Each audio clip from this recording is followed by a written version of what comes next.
Hello guys. तो आज हम फिर से स्टार्ट करने वाले हैं एक्सेल फॉर बिगनर्स की एक और नई वीडियो, जिसमें आज हम देखेंगे होम मेन्यू बार का अलाइनमेंट एंड नंबर टूल्स को। ठीक है, अलाइनमेंट एंड नंबर टूल्स को आज हम देखेंगे। तो अलाइनमेंट एंड नंबर टूल्स के लिए आज हमने ये नई शीट ले ली है, जिसमें हम एक फ्रूट शॉप के ऊपर ये वीडियो बनाएंगे। ठीक है, तो अब देखिए अलाइनमेंट में सबसे पहले हमारे जो आ रहे हैं, ये आ रहे हैं अलाइनमेंट्स। ठीक है, top alignment and middle alignment, right alignment, bottom alignment, left alignment, central alignment and right alignment. इनका वर्क क्या होता है? अब जैसे देखिए आपको दिखाई दे रहा होगा, मैंगो जो है ये सारे लेफ्ट साइड में लिखे हुए हैं। ठीक है, लेफ़्ट साइड में लिखे हुए हैं, लेकिन नहीं, आपको पसंद नहीं आ रहा, या फिर ये लेफ़्ट साइड में ओके हैं, बट आप चाहते हो कि ये जो एरिया है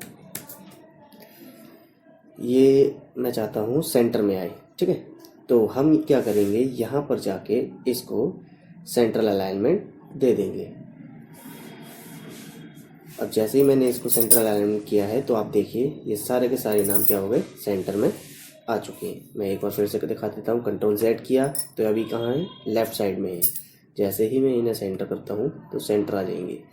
तो अलाइनमेंट्स का काम क्या होता है, इन अलाइनमेंट्स का काम होता है कि आपका जो भी टेक्स्ट है वो आप left, right, centre, middle, top वगैरह कर सकते हैं। जैसे आप चाहते हैं कि इसको ऊपर टॉप पे लगाना चाहते हैं इन सबको, तो एरिया सिलेक्ट कीजिए एंड टॉप वाला दबा देंगे तो आपको टॉप में शो होगा।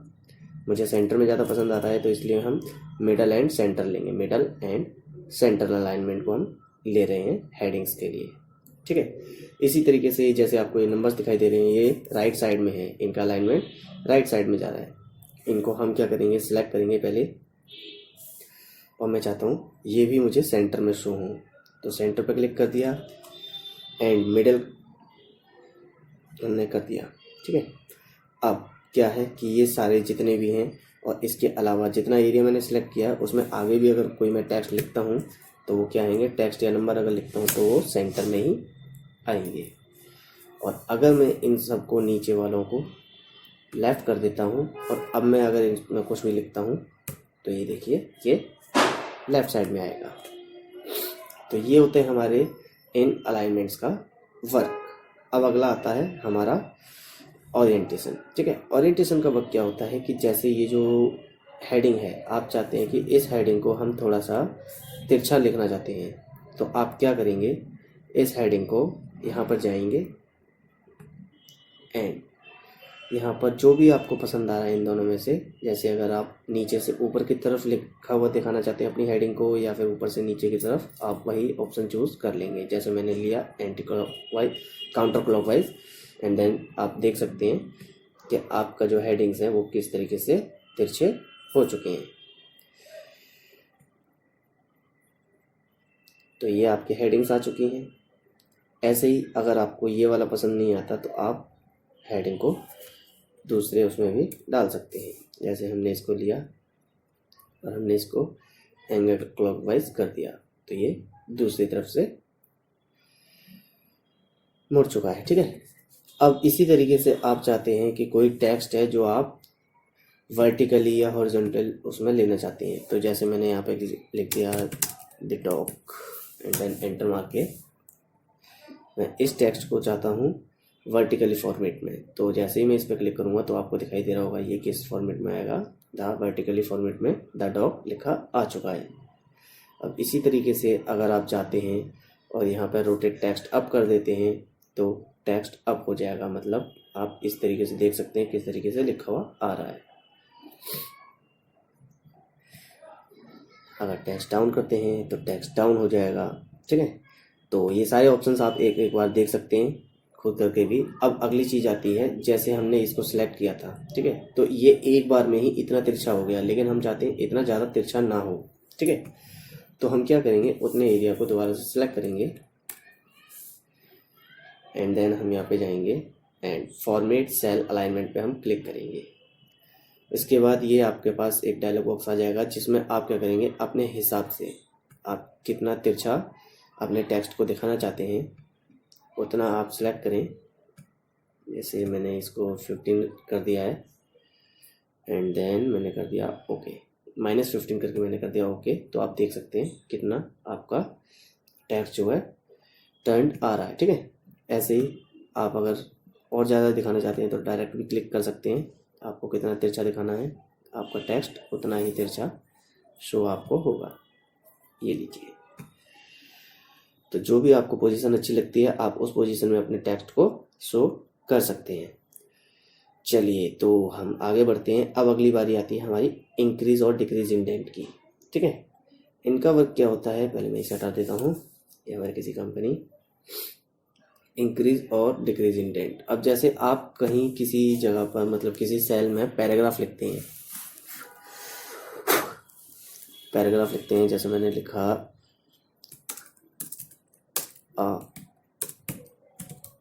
Quick fox jumps over the lazy dog, ये मैंने लिख दिया। मैं चाहता हूं कि ये जो एरिया मैंने जो टेक्स्ट लिखा है इससे पहले थोड़ा सा स्पेस होना चाहिए। तो हम क्या करेंगे, यहाँ पर जाके हम इंक्रीज इंडेंट पे क्लिक करते जाएंगे तो सेल में आगे स्पेस मिल जाएगा। स्पेस किस तरीके का, ये लिखने वाला स्पेस नहीं है कि आप इसमें कुछ लिख सकें। ये जो स्पेस आपको मिला है ये आपको शोइंग स्पेस है, सिर्फ कि आप सिर्फ देख सकते हैं इस स्पेस को, ताकि आपका जो फॉर्मेट है वो थोड़ा अच्छा लगे। बाकी आप अगर देखना चाहें तो फॉर्मूला बाद में आप देख सकते हैं कि जितना आपने लिखा था उतना ही है, एक्स्ट्रा गैप नहीं है। बट आप जब शीट में देखेंगे तो आपको गैप दिखाई देगा।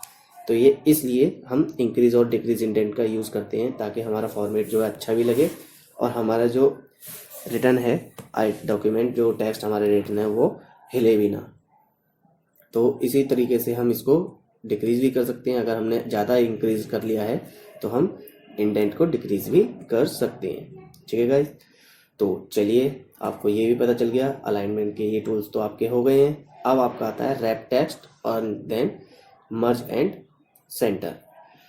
तो मर्ज एंड सेंटर पे हम चलते हैं। मर्ज एंड सेंटर के लिए चलिए हम देखते हैं, सबसे रैप टेक्स्ट देख लेते हैं। रैप टेक्स्ट का वर्क क्या होता है कि जैसे हमने इतना बड़ा ये डायलॉग लिखा हुआ है ना, अब मुझे इस वाली लाइन में उससे रिलेटेड कुछ लिखना है।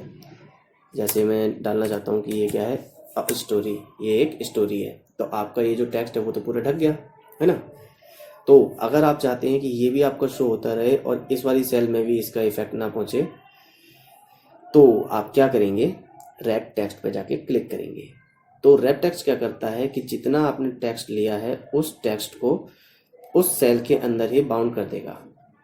अब अगर आप इस सेल की चौड़ाई बढ़ाएंगे तो और भी एरिया कवर हो जाएगा एंड देन एरिया छोटा कर सकते हैं आप। तो देखिए रैप टेक्स्ट का वर्क क्या होता है, आपने कोई बड़ी सी लाइन लिखी है, आप चाहते हैं कि उसको उस सेल में ही मर्ज कर दिया जाए, वो कर दिया जाए, फिक्स कर दिया जाए। तो उसके लिए हम करते हैं रैप टेक्स्ट। आप जैसे ही रैप टेक्स्ट को दोबारा क्लोज करेंगे तो ये आपका नॉर्मल दोबारा से जैसा था वैसे ही हो जाएगा। तो चलिए आपका रैप टेक्स्ट हो गया। अब अगला आते हैं हम मर्ज एंड सेंटर पे। मर्ज एंड सेंटर का वर्क क्या होता है, जैसे मुझे क्या करना है, ये सेल्स को मैंने सिलेक्ट किया है। ठीक है, चार ये इन 4 सेल्स को मैंने सिलेक्ट किया है। इन 4 सेल को सिलेक्ट करने के बाद मैंने क्या किया, यहाँ पर गया और मैंने क्लिक किया मर्ज and centre. Merge and centre क्या करता है कि जितना एरिया मैंने सिलेक्ट किया है उन सबको मिलाकर एक सेल बना देता है और हम जो भी टेक्स्ट लिखते हैं उस टेक्स्ट को वो सेंटर में लिखता है। ठीक है, जैसे मैंने अगर मर्ज एंड सेंटर पर क्लिक किया तो अब देखिए ये पूरी मिला के एक सेल हो गई है। अगर मैं इधर जाता हूँ तो 1 2 3 4 है ना, इस तरीके से। लेकिन जैसे ही मैं यहाँ पे वापस आता हूँ तो ये सारी मिलके एक सेल बन गई थी, तो ये इसको एक ही काउंट करेगा। ठीक है, तो ये क्या होगी, सिर्फ एक सेल काउंट हो रही है। अब अगर इसके अंदर मैं कुछ लिखता भी हूँ तो वो भी कहाँ जा रहा है, सेंटर में जाना है। ओके, तो इसमें हमने पहले क्या लगाया था, यहाँ पर हमने इस चीज़ को अप्लाई कर रखा है। हम दोबारा इस पर क्लिक करके इसको ऑफ कर देंगे। ठीक है, तो ये देखिए आ रहा है ना सेंटर में। अब अगली चीज़, ऐसे ही अगर मैं क्या चाहता हूँ कि मैंने इन सबको सिलेक्ट किया है, लेकिन मैं चाहता हूँ कि ये 3 अलग रहें और ये 3 अलग रहें। मतलब ये तीन मिलकर एक बन जाए और ये तीन मिलकर एक सेल बन जाए। तो हम क्या करेंगे, यहाँ पर जाएंगे ऑप्शंस में और यहाँ पे क्या आ रहा है, मर्ज अक्रॉस। ठीक है, तो मर्ज अक्रॉस पे आप क्लिक करेंगे तो ये देखिए, अब आप देखिए ये तीन मिलके एक सेल बन गई और ये तीन मिलके एक सेल बन गई, जबकि आपने सेलेक्ट दोनों को किया था। तो ये होता है आपका मर्ज अक्रॉस। ठीक है, अब नेक्स्ट ऑप्शन क्या है आपका, मर्ज सेल। मर्ज सेल क्या हो गया, अब देखिए जैसे अभी मैंने ये दिखाया था आपको कि आपने इन सबको सिलेक्ट किया है ना, और सिलेक्ट करने के बाद जब मर्ज किया था तो ये सारी एक हो गई, और जो आप टेक्स्ट लिख रहे हैं वो कहाँ आ रहा है, सेंटर में आ रहा है। तो मर्ज सेल का वर्क भी क्या है, यही है कि मैंने इन चार को जल्द सिलेक्ट किया एंड देन मैं यहाँ पर जाकर करता हूँ मर्ज सेल। ठीक है, एंड क्लिक किया। अब मैं जो टेक्स्ट लिखूंगा वो सेंटर में ना आके लेफ्ट साइड में आएगा, मतलब नॉर्मली यूज होगा। ठीक है, यहाँ पर क्या हो रहा था, सेंटर में यूज हो रहा था, और यहाँ पे क्या हो रहा है, लेफ्ट साइड से यूज हो रहा है। मतलब बाय डिफॉल्ट जो टेक्स्ट ले रखा है, फॉर्मेट ले रखा है, वही यूज हो रहा है।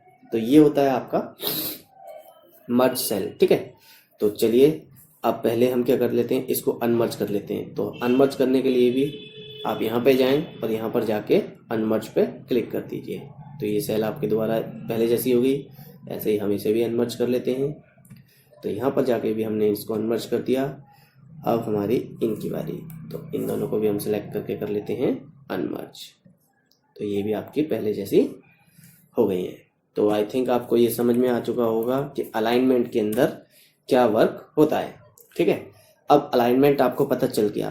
तो वीडियो थोड़ी सी ज़्यादा लंबी हो रही है, इसलिए मैं आज सिर्फ अलाइनमेंट पे छोड़ता हूँ, और नेक्स्ट वीडियो में आपको बताऊंगा मैं नंबर्स के बारे में कि हम नंबर्स का यूज़ किस तरीके से करते हैं।